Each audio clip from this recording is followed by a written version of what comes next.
Serbia nuk mori mend nga Kryeministri Isa Mustafa po tregohet I pafuqishëm në raport me veriun dhe ndërtimin të murit atje. Sipas analistëve politik, diskursi I kryeministrit në raport me kritikuesit është I nivelit të ulët që nuk I përket një akademiku. Mustafa e ka cilësuar si gjel ata që po reagojnë kundër ndërtimit të murit, duke thënë se muri do të rrëzohet nga ligji. Adrian Çollaku, analist politik për Tribuna Channel, thotë se qëllimi I kryeministrit Mustafa është të shfaqsohet dhe të fajsojë Serbinë dhe strukturat paralele për ndërtimin e murit. Kryeministri në këtë situatë po mundohet që të shfaqsohet para opinionit publik dhe para votuesit që kësaj nuk ka qenë në dijeni dhe ta fajsoj Serbinë dhe strukturat paralele për ndarjen e qytetit faktikisht edhe në mënyrë fizike përmes këtij muri.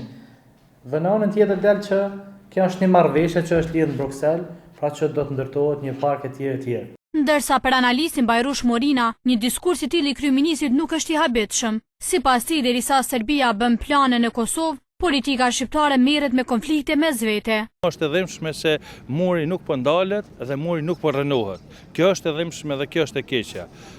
Dialogu politik mes kryeministrit dhe partive politike nuk është diçka e re.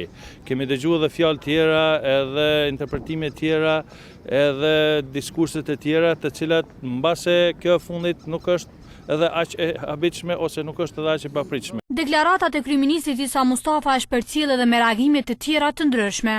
Analisti Agron Demi ka shkruar në Facebook se përgjigjet e kryeministrit Mustafa për ngjarjet aktuale në vend po përmbajnë gjithmonë etiketime nga ana e tij duke kujtuar se I pari I ekzekutivit nuk po I pranon asnjë nga kritikat.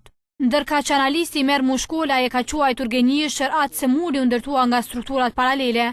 Ai ka kujtuar Mustafës se këtë mur e ka ndërtuar komuna Mitrovice Severiut, e cila financohet nga qeveria e Kosovës.